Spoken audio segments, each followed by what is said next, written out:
Well, this is Steve Carter. I am a Las Vegas realtor and local native. So I wanted to give you a little bit of advice from my perspective, being in the housing industry and being here for freaking forever, on what you could do or look for when you're buying a house in Las Vegas.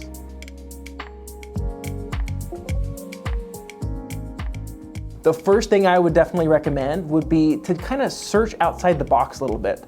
I get calls all the time. Hey, I want to look at a house in Henderson. I want to look at a house in Summerlin. There are so many more areas, and I've got plenty of videos on my channel and my team's YouTube channel, the Cerrone Group, if you want to check any of that out to see detailed area tours, community tours, because there's so much out there, including where I live right now. I currently live and pretty much have lived my entire life in Spring Valley. Some of the areas I think you should definitely consider before you cement yourself down would be, of course, the ones we just talked about, but if you wanted to think outside the box would be Centennial Hills, which is fantastic on the west side. In the more northwest area, you have Sky Canyon, Providence, Iron Mountain Ranch. You have North Las Vegas, which is actually a really nice area. I'm not a giant fan personally of the old North Las Vegas, but anything new, anything close to that area, the 215, I don't feel like you can really go wrong.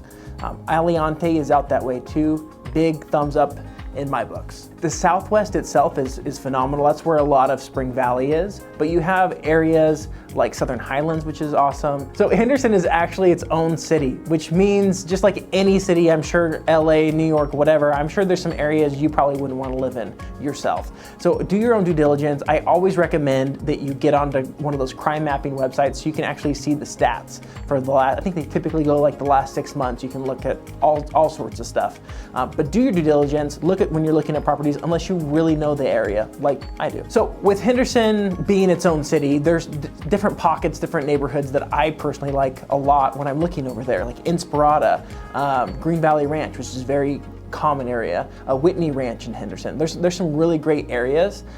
So you kind of got to do some research and find what you like based on the lifestyle you're going at. And that comes to my next point, which is a lot of times I deal with mainly relocation. I would say 80% of mine and my team's business is dealing with relocation. So people that aren't crazy familiar with Las Vegas. Maybe you're familiar with all the touristy things we have on the Strip, but besides that, and maybe going on a quick drive to Red Rock, you're not really sure about the area. So one of the first things I'm gonna ask you is, what are you really into? Are you an avid cyclist?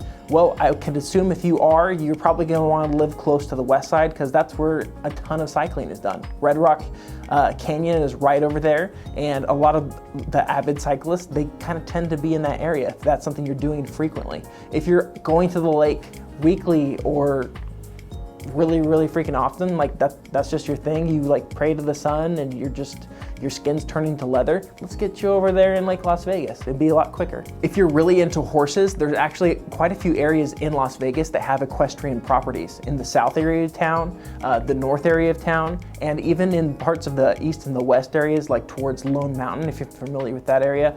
A lot of them are zoned for horses and actually different animals too. So it can be kind of cool, but we need to know that before I recommend a specific area, because if you're trying to bring Bessie over here to Las Vegas, I don't think Summerlin's gonna be your jam. If you're a loser and you don't have any hobbies and your only hobbies are your kids, because I know how that is, but I have hobbies too, then I would definitely say look into the schools. I can't tell you which schools are awesome, even though there are a ton in Las Vegas, but do your research. There's a lot of websites that show you different ratings on schools, and maybe pin your life for the next 5-6 years around where your kid's gonna be going to school, where you want them to go to parks, where you want them to play, activities around that, and we can talk more about that as well, what I personally like for my kids. Now, if you're just trying to find an area that has amazing location, really good conveniences like grocery stores, restaurants, quick access to the airport and maybe downtown, then the southwest area can be really good for you too. That's where I personally live in Spring Valley.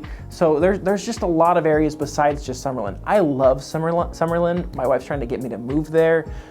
It's a hard sell for me, but I can definitely appreciate it. But I think a lot of people don't really realize that there are so many other areas. One area that's really dear to my heart would actually be all the vintage areas, the historic areas. A lot of them are just, I call them pocket neighborhoods throughout the city. They're like, for example, Paradise Palms is one of our premier mid-century modern communities on the east side, near Desert Inn and Eastern if you're looking. There's a golf course that's in the center. It's a really gorgeous community, and you have some homes with some really unique style, and they range anywhere from $400,000 to over $1 million. And you wouldn't get that if you were just only searching in Summerlin. Another piece of advice I would give you too if you're searching for a home is, I don't think forever homes are a thing anymore. And I'm not trying to dissuade you if you are trying to find your forever home. Great, that's a great job. But according to the US Census Bureau, only 37% of Americans have lived in the same house for more than 10 years. That's not very promising for the forever home mentality. So one of the mottos we have here at the Cerrone Group is to fall in like with a property and not in love with it. That means you're not gonna have to pay 20, 30 grand above list or above asking to beat somebody else because this is the house you love so much, this is the one, you're never gonna move again, because most likely you probably will be moving in the next 5 to 6 years. One of the big pros though for living in Summerlin or in some of the areas of Henderson would be the appreciation value. They tend to appreciate a lot faster and higher than like my house in Spring Valley. That's something to definitely consider if your goal is just overall appreciation. If you don't care about that as much, then you can get the same house somewhere else for a little less. But if your goal is just to kind of create wealth, maybe at some point turn it into an investment property, or maybe even sell it, because you can, if you've lived in a house for over 2 years and you wanted to sell it within the last 5, so 2 out of 5, then you cannot pay capital gains on the sale of that property, which is always awesome, free money in your pocket. Now, if you're trying to do Airbnb though, Summerlin's probably not gonna be a good option for you either, because they've got pretty strict regulations, and honestly, most areas that have a homeowners association are gonna pretty much tell you no. That's not gonna say people still don't do it and skirt around the law a little bit, but we do have a community guidelines on Airbnb and short-term rentals, so definitely check that out right here if you want to find more about that on our Cerrone Group channel. Well, hopefully this just gives you a little bit of insight of the Las Vegas market, what it is like to buy here, and please just consider something else. I still love Summerlin, still love Henderson, but there's a lot more to our city. So thanks for watching. Don't forget to like and subscribe, and see you next time.